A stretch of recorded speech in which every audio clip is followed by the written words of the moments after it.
नमस्कार, मैं हूं शम्स तहर खान और आप देख रहे हैं वारदात।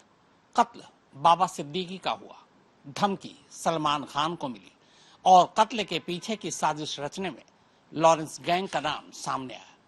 लेकिन इन सब के बीच अचानक बिहार के पूर्णिया से सांसद और कभी खुद डॉन रहे पप्पू यादव का नाम अचानक मीडिया में सुर्खियों में आ गया। वजह यह है कि पहले पप्पू यादव ने लॉरेंस को धमकी दी और अब लॉरेंस गैंग ने पप्पू यादव को धमका डाला।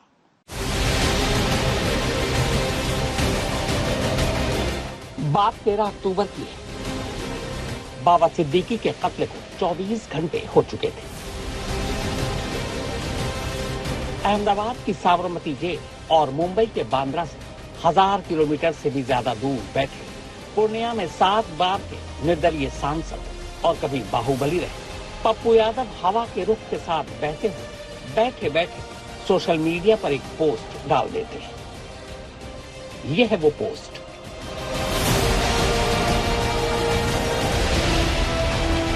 इधर पोस्ट डली, उधर पप्पू यादव देश भर की मीडिया की सुर्खियां बन चुके थे। लॉरेंस को खुली धमकी देने तक ही पप्पू यादव नहीं रुके, बल्कि इसके बाद वो पूर्णिया से मुंबई पहुंच गए। बाबा सिद्दीकी के बेटे जीशान सिद्दीकी से मुलाकात की, साथ देने का भरोसा दिया। मुलाकात तो उन्हें सलमान खान से भी करनी थी, मगर सलमान शूटिंग में बिजी थे। लिहाजा फोन पर ही सलमान को हौसला देकर पप्पू यादव पूर्णिया लौट गए। बाद में खुद ही सलमान से फोन पर हुई बातचीत के बारे में पोस्ट कर पूरी जानकारी भी दे दी।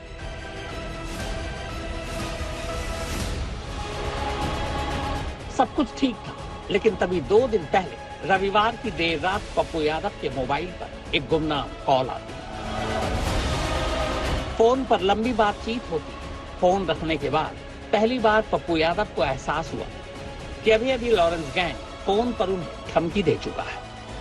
पर पप्पू यादव फिर भी नहीं रुके। उन्होंने लॉरेंस गैंग से मिली फोन पर धमकी की पूरी बातचीत खुद ही देश के सामने रख दी। तो पहले इस धमकी भरे कॉल की पूरी बातचीत सुन लीजिए, अनएडिटेड। यादव से बात हो रही है किसी और से? नमस्ते जी, कैसे हैं बताइए। मैं पीए हूँ साहब का। पीए हैं साहब का? जी पप्पू यादव। जी एमपी साहब के बताइए ना, बताइए मालिक। हाँ बताइए क्या आदेश है? आदेश तो कुछ नहीं है जी।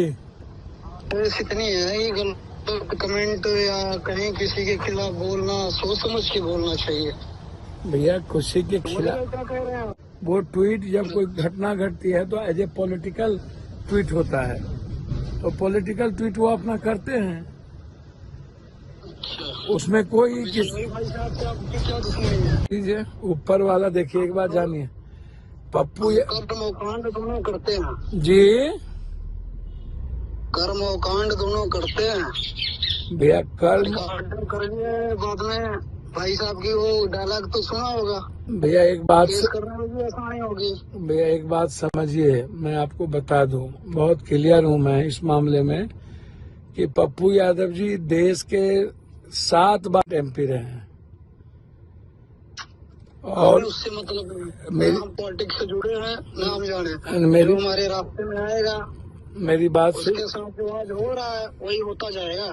वो पॉलिटिकल चीजें हैं, पॉलिटिकल चीजें होती रही है, बात करते हैं। पॉलिटिकल नाले किसी के खिलाफ बोलना, किसी को शब्द बोलना पॉलिटिकल नहीं है। बाकी हम देख लेंगे, एक बार फोन करने का मकसद यही था, सुधर जाओ, नहीं आगे तो देख भी लेंगे हम। लॉरेंस गैंग की तरफ से धमकी की ये पहली किस्त थी। इसके बाद पप्पू यादव के मोबाइल पर एक बार फिर धमकी भरा फोन आता है। ये पूरी बातचीत भी अनएडिटेड सुनी।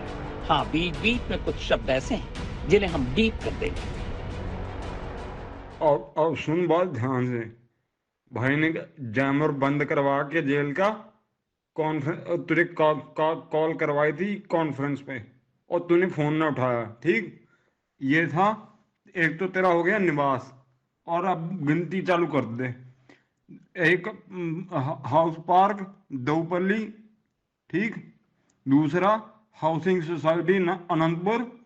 तीसरा अपार्टमेंट बिल्डिंग गुरदास मुथैया। चौथा, पटना जिस घर में नजरबंद था तुम, वो भी। और छठा, जन अधिकार लोक सेवा पार्टी ऑफिस। और तुझे हम नेताओं जैसे नहीं, जिसे तेरी बेबाकी पसंद थी।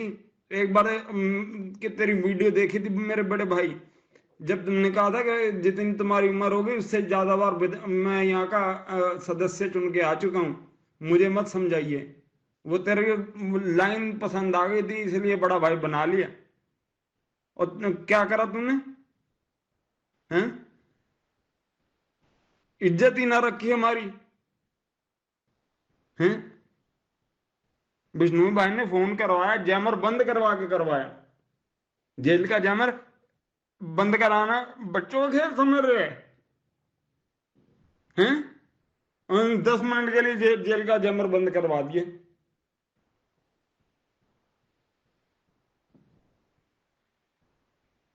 अब खाली हो के अकेले में फोन पे बात कर। अब जैसे ही पप्पू यादव को इस कॉल की सच्चाई और दी गई धमकी की गंभीरता का अंदाजा हुआ, फौरन उन्होंने पहले से ही मिली सुरक्षा को और बढ़ाने की अर्जी दे दी।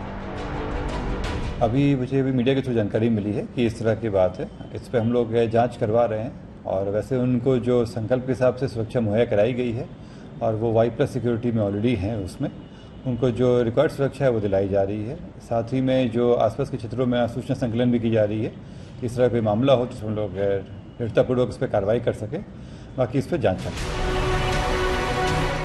फोन पर धमकी देने के दौरान धमकाने वाले ने 2 अहम बातें कही।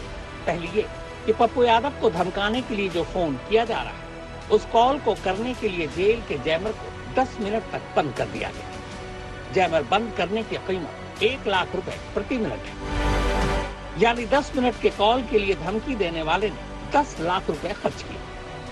अब जाहिर है जेल का जैमर बंद होगा तो बंद करने वाले जेल के ही स्टाफ होंगे, यानी जेल के स्टाफ 10 मिनट में आराम से 10 लाख रुपए कमा चुके थे।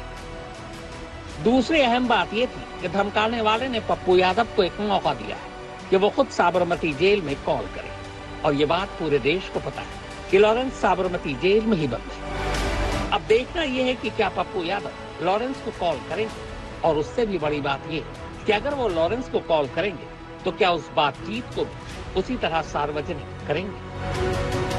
लॉरेंस गैंग के जिस गुर्गे ने पप्पू यादव को फोन पर धमकाया, सूत्रों के मुताबिक उसका नाम अज्जू बिश्नोई है। हालांकि गैंग में सब उसे हकला के नाम से बुलाते हैं, क्योंकि वो बोलते वक्त हकलाता है। अज्जू लॉरेंस के छोटे भाई अनमोल बिश्नोई का करीबी है। मुंबई पुलिस सूत्रों के मुताबिक वो अनमोल बिश्नोई ही था जो बाबा सिद्दीकी पर गोली चलाने वाले शूटरों के लगातार संपर्क में था।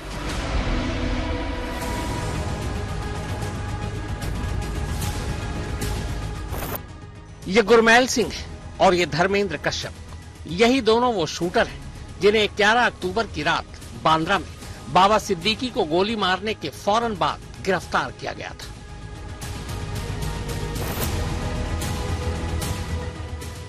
बाबा सिद्दीकी मर्डर केस की जांच कर रही मुंबई पुलिस की क्राइम ब्रांच के सूत्रों के मुताबिक ये दोनों शूटर कत्ल से पहले गैंगस्टर लॉरेंस बिश्नोई के भाई अनमोल बिश्नोई के साथ लगातार संपर्क में थे, स्नैपचैट के जरिए। बाबा सिद्दीकी मर्डर केस की साजिश से जुड़े कुल 10 लोगों को अब तक पुलिस ने गिरफ्तार किया है।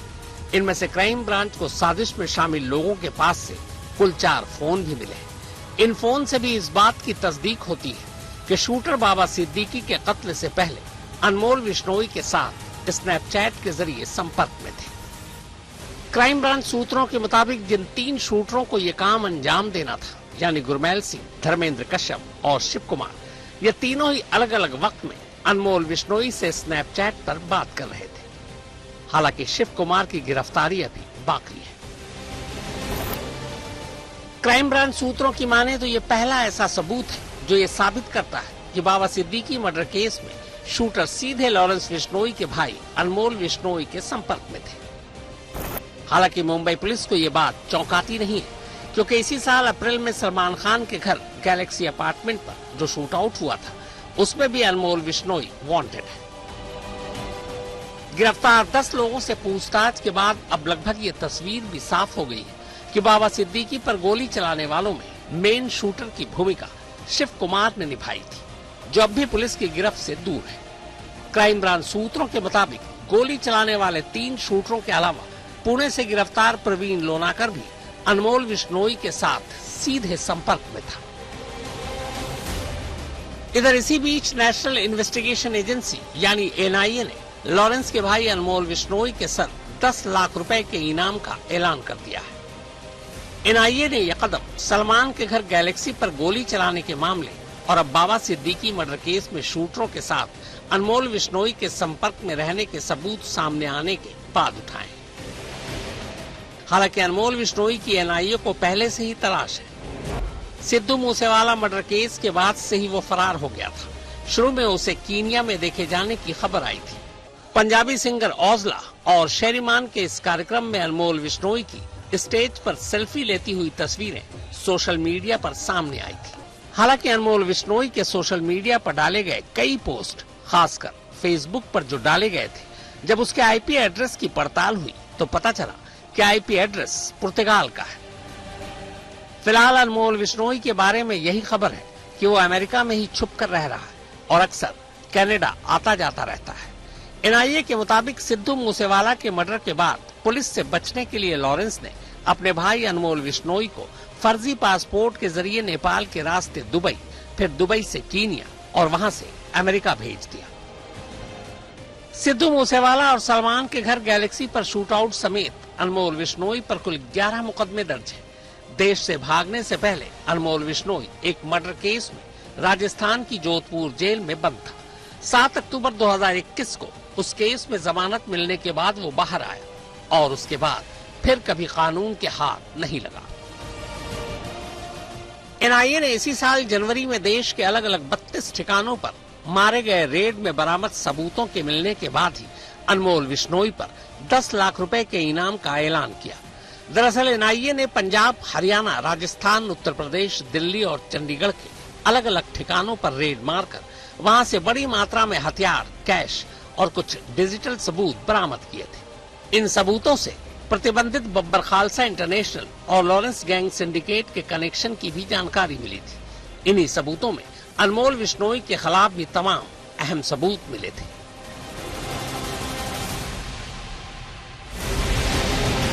उधर दूसरी तरफ बाबा सिद्दीकी मर्डर केस में अब भी पुलिस बाकी बचे 4 फरार आरोपियों की तलाश में जुटी है। इस बीच गिरफ्तार बाकी 4 आरोपियों से पूछताछ में कई नए खुलासे हुए हैं। मुंबई पुलिस क्राइम ब्रांच सूत्रों के मुताबिक 3 में से 2 शूटरों गुरमैल सिंह और धर्मराज कश्यप ने बाबा सिद्दीकी को गोली मारने से पहले 15 दिनों तक वीडियो देखकर गोली चलाने की प्रैक्टिस की थी। पकड़े गए आरोपियों के पास से शूटआउट में इस्तेमाल 2 पिस्टल भी बरामद कर लिए गए।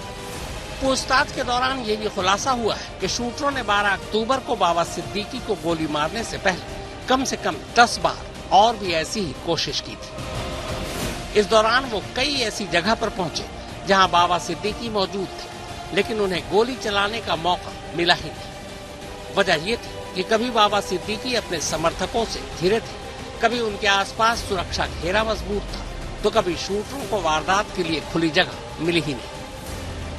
इसी के बाद रेकी के दौरान उन्होंने तय किया कि बाबा सिद्दीकी को वो उनके बेटे जीशान के ऑफिस के बाहर ही गोली मारे, क्योंकि जीशान के ऑफिस के बाहर काफी खुला एरिया था जहां से भागने के भी कई रास्ते थे। मुंबई पुलिस की क्राइम ब्रांच बाबा सिद्दीकी के कत्ल के सिलसिले में गुरमैल सिंह और धर्मराज कश्यप को वारदात वाली रात ही मौके से गिरफ्तार कर चुकी थी। तीसरा आरोपी प्रवीण लोनाकर पुणे से पकड़ा गया। इन तीनों से पूछताछ के बाद साजिश में शामिल एक और शख्स का नाम सामने आया, हरीश कुमार निसार। हरीश कुमार भी पुणे में ही प्रवीण के तबेले के बराबर कबाड़ की दुकान चलाता है। पुलिस सूत्रों के मुताबिक प्रवीण ने ही निषाद को 60,000 रुपए दिए थे एक पुरानी बाइक खरीदने के लिए। इसी बाइक से शूटरों को बाबा सिद्दीकी की रेकी करनी थी। पुणे में ही पुरानी बाइक खरीदने के बाद निषाद वही बाइक खुद से चलाता हुआ लेकर मुंबई पहुंचा। मुंबई में उसने कुर्ला में ठहरे हुए शूटरों को ये बाइक सौंप दी। पुलिस ने कुर्ला के उसी घर से ये बाइक बरामद कर ली है। क्राइम ब्रांच सूत्रों के मुताबिक अब तक की पूछताछ से जो कहानी सामने आई उसके मुताबिक बाबा सिद्दीकी को मारने की प्लानिंग पिछले 3 महीनों से चल रही थी। जालंधर के शकर गांव का रहने वाला जीशान अख्तर मर्डर और डकैती के केस में पटियाला जेल में बंद था। जीशान का अपना एक गैंग है। जीशान 2022 से जून 2024 तक पटियाला जेल में ही बंद था। यहीं उसकी मुलाकात जेल में बंद लॉरेंस गैंग के कुछ गुर्गों से।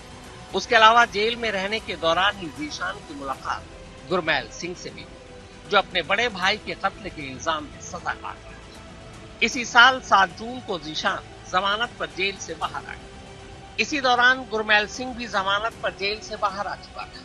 जीशान गुरमैल सिंह के घर कैथल जाकर उससे मुलाकात करता है।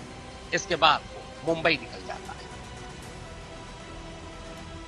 मुंबई पुलिस के मुताबिक पटियाला जेल में रहने के दौरान लॉरेंस गैंग के गुर्गों से बातचीत के बाद जीशान को लॉरेंस का मैसेज मिला। उसे टारगेट का नाम बताया गया। टारगेट कोई और नहीं, बाबा सिद्दीकी थी। अब जीशान को शूटरों का इंतजाम करना था। लॉरेंस गैंग के काम करने के तरीके को देखते हुए ऐसे शूटर चुने जाने थे जिनका कोई बड़ा क्रिमिनल बैकग्राउंड न हो और न ही वांटेड। अब जीशान पुणे पहुंचता है। वहां वो शुभम और शुभु लोंकार से मिलता है। शुभम पहले से ही लॉरेंस गैंग के लिए काम कर रहा था। पुणे में उसकी अपनी डेयरी और तबेला है। इत्तेफाक से उसी तबेले के बराबर में कबाड़ का गोदाम और उसी गोदाम में यूपी के बहराइच से आए धर्मराज कश्यप और शिव कुमार काम करते थे। वो शुभम ही था जिसने इन दोनों को पैसे का लालच देकर इस काम के लिए तैयार कर दिया। अब हैंडलर जीशान के पास 3 शूटर थे, गुरमैल, धर्मराज और शिव कुमार। जीशान ने ही मुंबई में इन तीनों के ठहरने का इंतजाम करवाया। मुंबई के कुर्ला इलाके में 14,000 रुपए में किराए का एक फ्लैट था जिसमें ये तीनों रहा करते थे। ये फ्लैट 2 सितंबर को किराए पर लिया गया था। मुंबई आने के बाद अब तीनों का एक ही काम था, बांद्रा ईस्ट में बाबा सिद्दीकी की रैकिंग करना और ये पता लगाना कि वो कब कहां जाते हैं, किन किन से मिलते हैं, कब घर पर होते हैं, कब बेटे जीशान के दफ्तर जाते हैं। मुंबई से दीपेश त्रिपाठी और मनीषा झा के साथ सुप्रतीन बैनर्जी, आज तक। मुंबई पुलिस सूत्रों के मुताबिक उनके पास इस बात के टेक्निकल सबूत मौजूद है कि बाबा सिद्दीकी के शूटर लॉरेंस के छोटे भाई अनमोल विश्नोई के संपर्क में थे। लेकिन क्या अनमोल विश्नोई ने यह कत्ल लॉरेंस के कहने पर किया या फिर खुद से, इस बात के अब तक कोई सबूत हाथ नहीं लगे।